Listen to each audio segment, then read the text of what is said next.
Good afternoon, everyone. Just a few things at the top, and then we'll get right to your questions.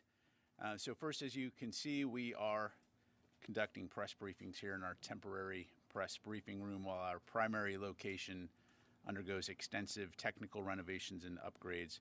We do greatly appreciate your patience and flexibility as we work to install some long overdue upgrades to the Pentagon press briefing room. Because we do not have internet or phone capability in this area of the Pentagon for a variety of reasons, our normal call-in options will not be available. So for those who have had to call in, we apologize for the inconvenience. However, we will aim to get our briefing transcripts and the audio up as quickly as possible for reporting purposes. We'll also aim to answer your questions through our DoD press desk when you send them to us.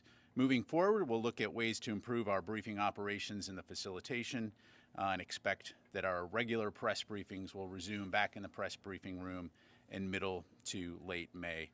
So again, we appreciate your patience and flexibility and extend our thanks to the Department of the Air Force for allowing us to use Airman's Hall as our temporary briefing home. In other news, Secretary Austin returned yesterday from a very productive series of meetings in the Republic of Korea and the Philippines.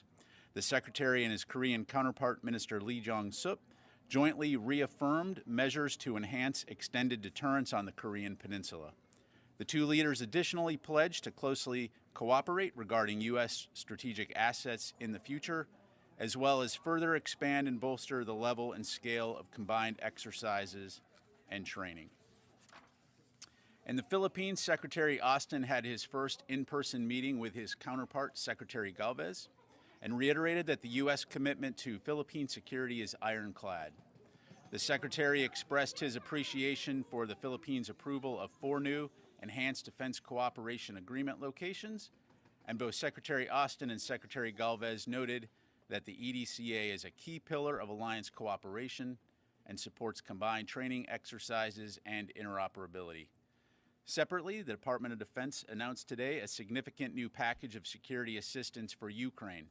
This includes the authorization of a presidential drawdown of security assistance valued at up to $425 million, as well as $1.75 billion in Ukraine Security Assistance Initiative funds. The presidential drawdown is the 31st such drawdown of equipment from DoD inventories for Ukraine. In total, the U.S. has now committed $32 billion in security assistance to Ukraine since 2014 and $29.3 billion since Russia's unprovoked and illegal invasion nearly 1 year ago this month. Today's announcement includes critical air defense capabilities to help Ukraine defend its people, as well as armored infantry vehicles and more equipment that Ukraine is using to so effectively, including Javelin anti-tank missiles, artillery ammunition, and conventional and long-range rockets for U.S.-provided HIMARS. Additional information on this security package can be found on defense.gov. In regards to our announcement last night regarding the high-altitude surveillance balloon, I'm not going to have much new information to provide other than to say that the North American Aerospace Defense Command continues to monitor it closely. While we won't get into specifics in regards to the exact location, I can tell you that the balloon continues to move eastward and is currently over the center of the continental United States. Again, we currently assess that the balloon does not present a military or physical threat to people on the ground at this time, and will continue to monitor and review options.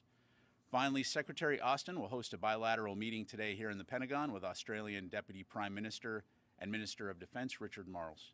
The Secretary looks forward to discussing bilateral defense cooperation and our mutual security efforts within the Indo-Pacific region and beyond. A full readout of the engagement will post later today to defense.gov. And with that, we'll go ahead and move to your questions. We'll start with AP, Tara Kopp. Hi, Pat. Thank you for doing this. China has said this is just a weather balloon that has veered off course. Why is the Pentagon convinced that this is a surveillance balloon? And then can you give us a little bit more on the status of the balloon? You said it's in the central U.S. What state? Do you have any guidance for people as they see this balloon, or they're trying to photograph it, or maybe try and interfere with it? Sure. Thanks, Tara. So first of all, we are aware of the PRC's statement. However, the fact is we know that it's a surveillance balloon, and I'm not going to be able to be more specific than that. We do know that the balloon has violated U.S. airspace and international law which is unacceptable. And so we've conveyed this directly to the PRC at multiple levels. And in terms of specific locations, I'm not going to be able to go into specific locations, again, other than to say it's moving eastward at this time. Yeah, you had a follow-up? Well, just a quick follow-up on, as people start to see the balloon, do you have any guidance for, should they try not to interfere, not photograph? So the balloon is currently assessed to be at about 60,000 feet. So again, well above the range of civilian air traffic, or where civilian air traffic would normally fly. Certainly aware that there are cameras, civilian-owned commercial cameras that could spot this balloon. In terms of guidance to folks, again, this is something that NORAD is closely monitoring. We do assess at this time that it does not pose a physical threat, as I mentioned, to people on the ground. So we'll just leave it at that. Jennifer. General Ryder, who is controlling this balloon right now? Again, we know that this is a Chinese balloon, but beyond that, I'm not going to have specifics. But is it, you say that it's moving eastward and it's over the continental U.S., it's not over Montana anymore.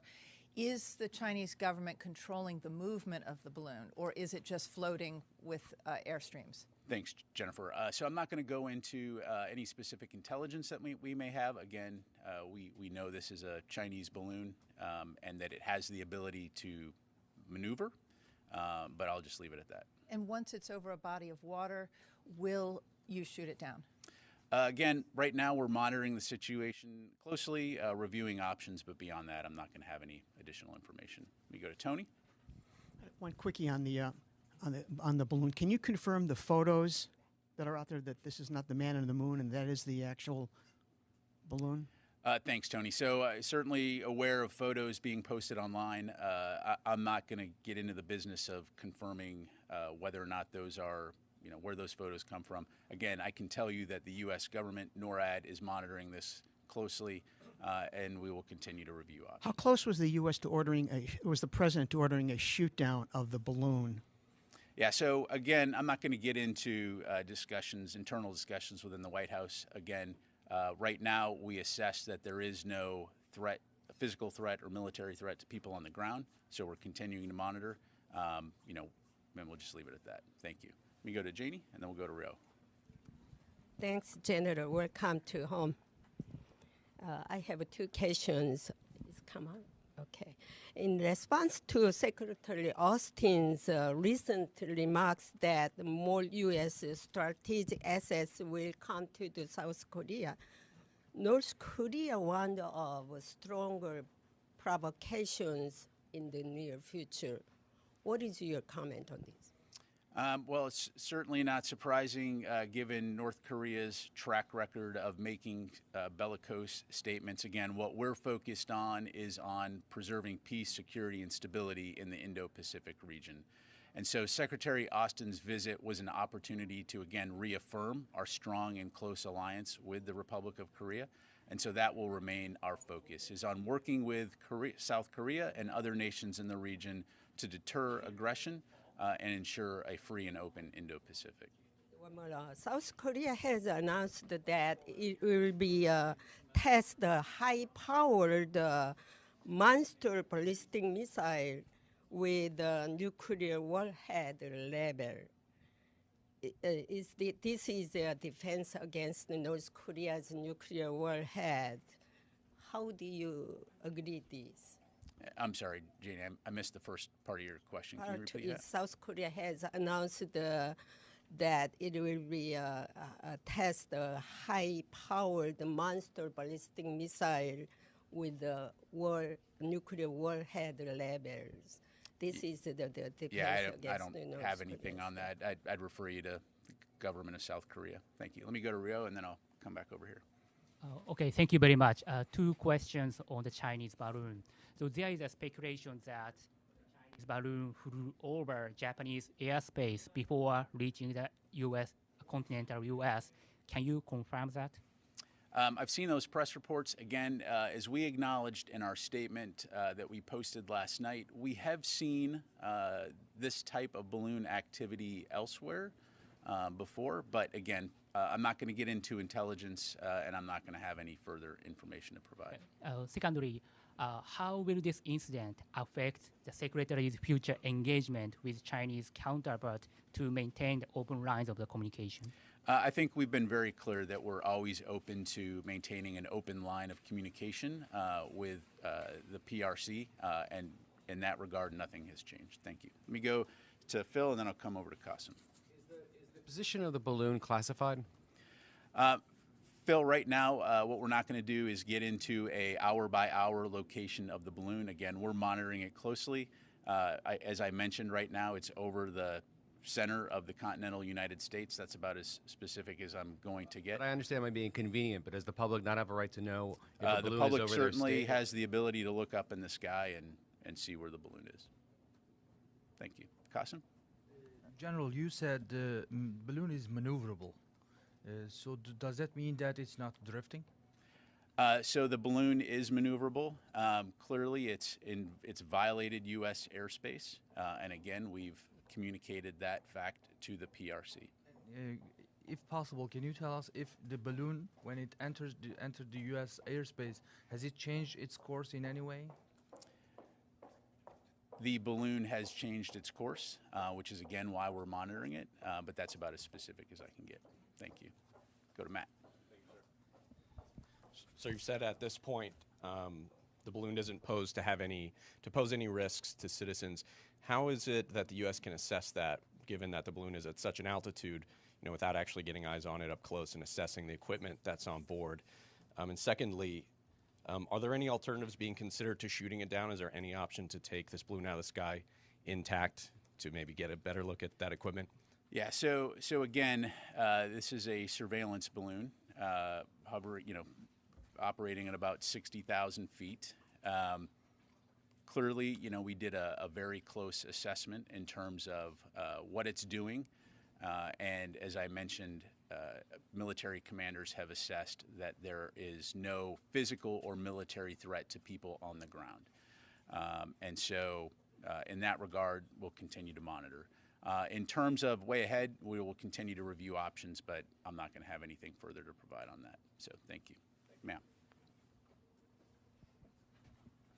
Thank you, Pat. You said that this is violating our airspace, so why not take it down? Yeah, so clearly as we assess options and considering the size of the payload on this, looking at the potential for debris and the impact on civilians on the ground or property damage, again, running through the various factors and looking at in terms of does it pose a potential risk to people while in the air. And right now, as I mentioned, we assess that it does not pose a risk to people on the ground as it currently is traversing the continental United States.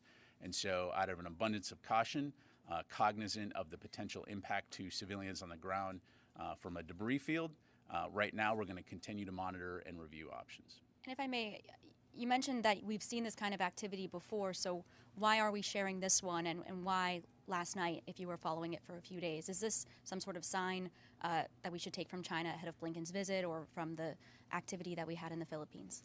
Yeah, so in terms of any hypotheticals about messaging from PRC, I'd refer you to them on that front. Again, I think what makes this different is the duration and the length of which it has been over U.S. territory. But beyond that, I'm not going to be able to go into any more specifics.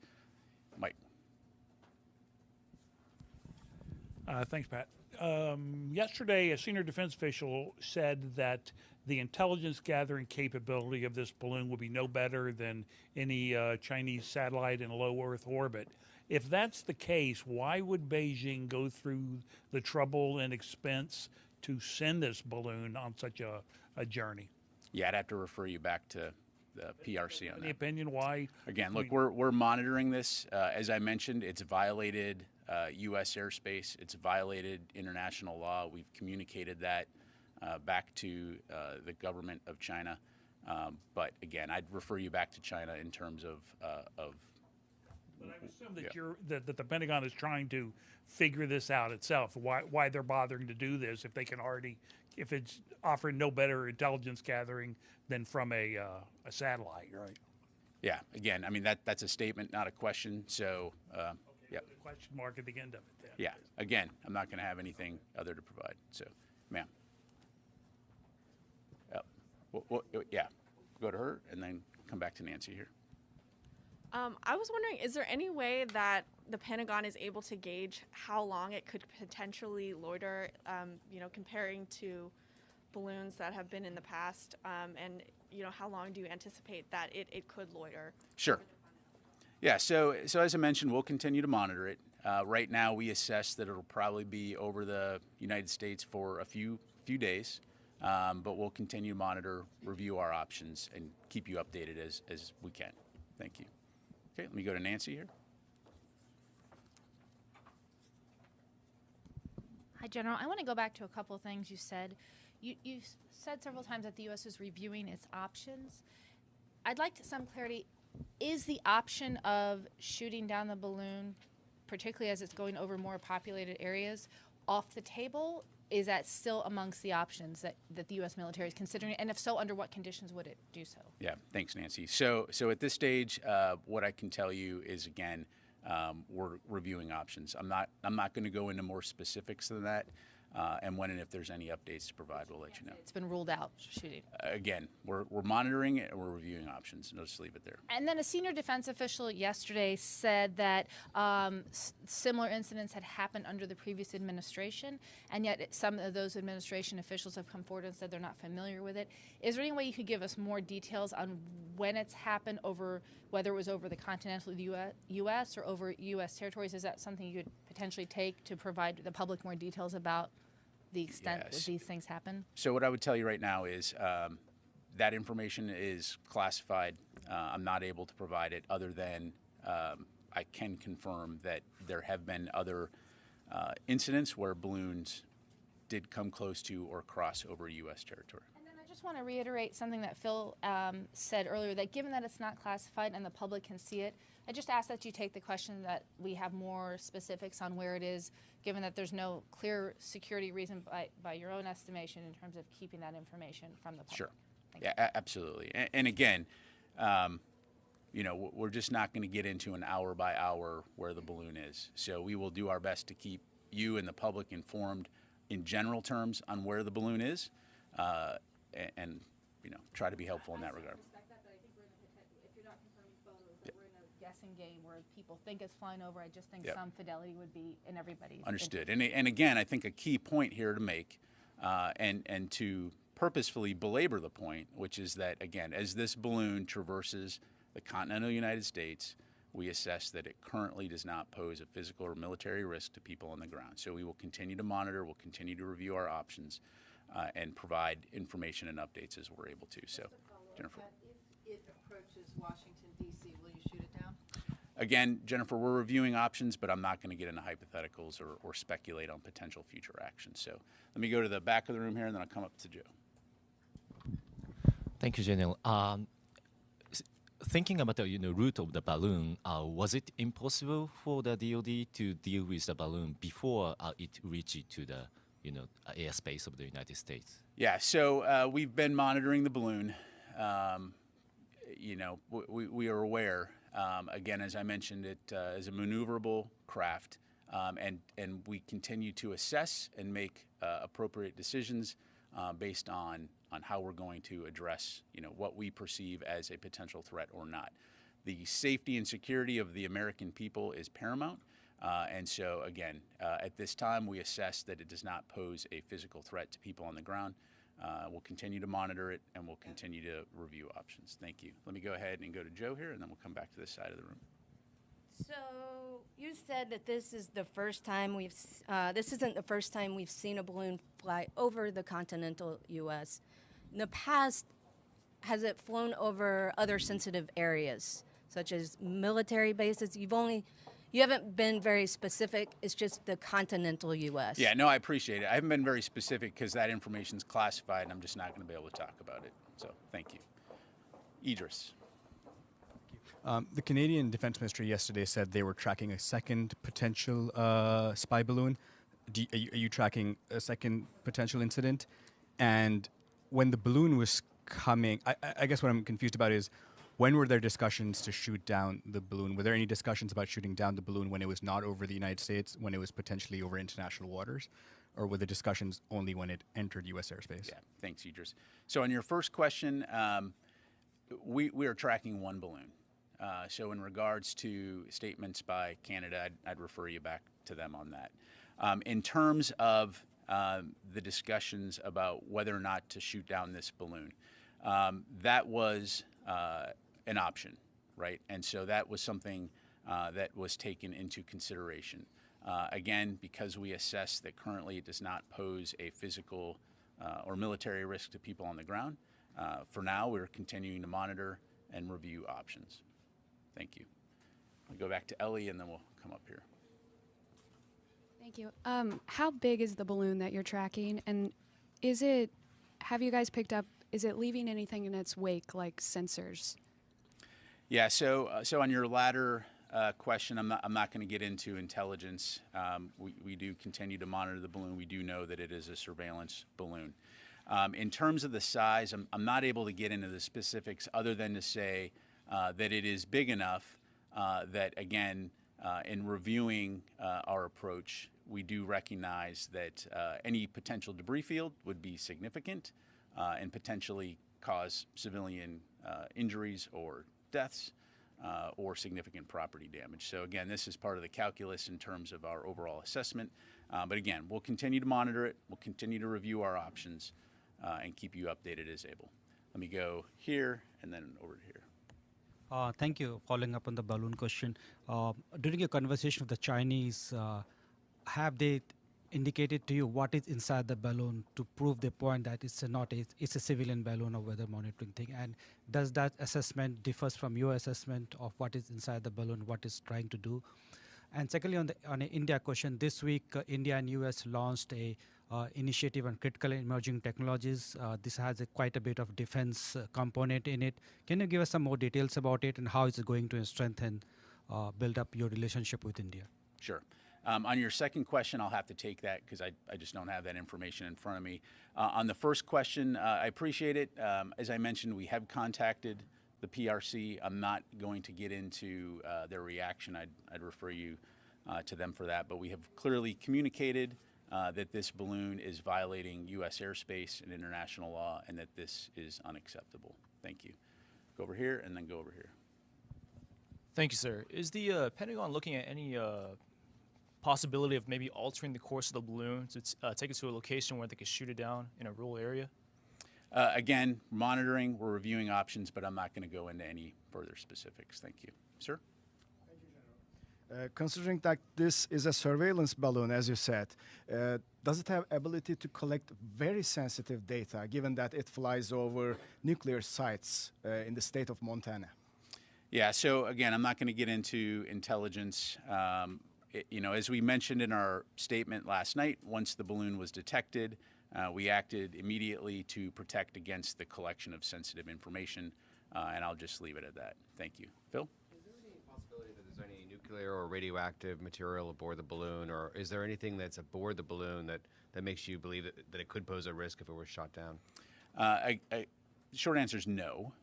But again, right now we do not assess that the balloon in its current configuration at approximately 60,000 feet poses a physical or military threat to people on the ground. Thank you. Joe? Ukraine question. The small diameter bomb in the latest Ukraine aid package has the potential to target Crimea. Is that the intent behind providing it now? So thanks for the question, Joe. So yes, as part of the USAI package, we will be providing ground-launched small diameter bombs to Ukraine. This gives them a longer-range capability, long-range fires capability, that will enable them, again, to conduct operations in defense of their country and to take back their sovereign territory in Russian-occupied areas. When it comes to Ukrainian plans on operations, clearly that is their decision. They are in the lead for those. So I'm not going to talk about or speculate about potential future operations. But again, all along we've been working with them to provide them with capabilities that will enable them to be effective on the battlefield. And just as a follow-up to that, can you talk specifically about this particular group of capabilities? You know, how are they tailored to what's happening in Ukraine now? For instance, there's equipment that connects the various air defense systems. Just can you speak to why this specific package now? Yeah, sure. So, so again, it's important to look at this from a evolution standpoint in terms of adapting to the conditions on the ground. And so we've been focused on several key areas in the last few months to support Ukraine, specifically air defense capabilities, armor capabilities, long-range fires capabilities, and then combined with training in order to enable them to have the ability to conduct combined arms. And so looking at things like further enhancing and enabling their integrated air defense, which I think everyone continues to watch with horror as Russia conducts aerial bombardment on civilian targets throughout Ukraine. So working with them in those areas, but also through the combined arms training, enabling them to be able to change the equation on the front lines, not only defend their territory, but take back sovereign territory. Thank you, Tony. That one. Within in the announcement, there's a one line that says precision-guided rockets. Is that the ground launch? That is the ground launch small diameter bomb. Thank you. Yep. Okay, Tara.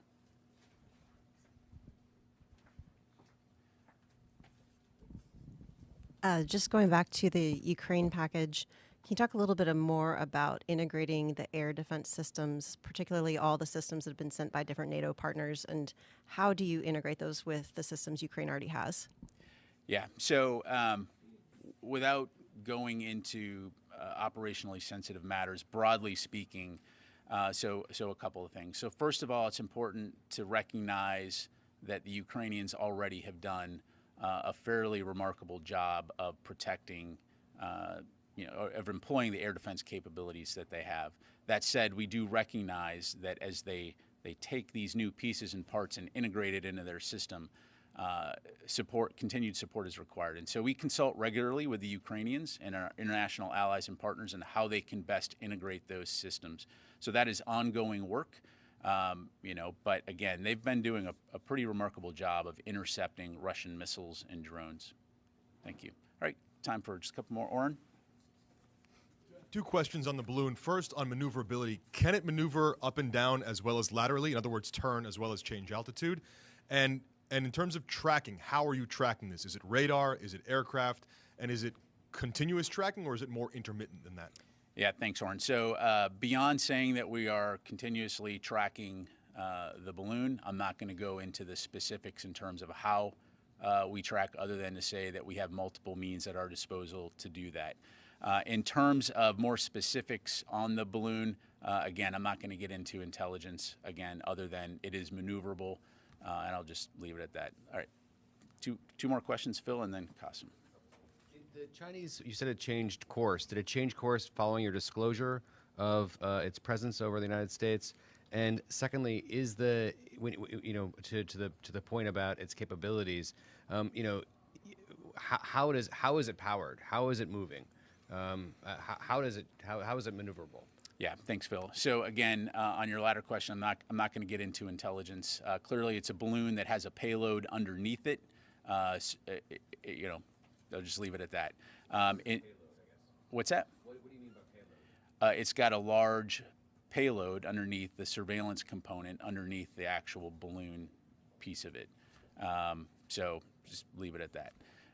And then in terms of the maneuverability, again, all I can say right now is at this point, again, it's moving eastward across the United States, currently over about the central United States. But did it change course after your disclosure, or did it change further beyond? I don't have that information. Yep. Clarify payload. That sounds like munitions or something that would pose a threat to. No, US again, citizens. there is it is a surveillance balloon, right? So there is a surveillance capability underneath this large balloon, right? So look at a blimp. A blimp has a basket, right? So there's a basket underneath it in layman's terms. So again, large enough to be concerning if there were a debris field. So, all right, Qasim, last question. Has there been any mill-to-mill communication with China with respect to the balloon? Again, we've communicated at multiple levels, and I'll just leave it at that. Okay. Sorry, Pat, I don't mean to be thick, but is it arm? Is it munitions? It is a surveillance balloon. Again, does not pose, we currently assess it does not pose a physical or military risk to people on the ground. Okay, what could payload that? Is it an engine? I'm trying Again, to I can't go into more details. So, okay, thank you very much, everybody. Appreciate it.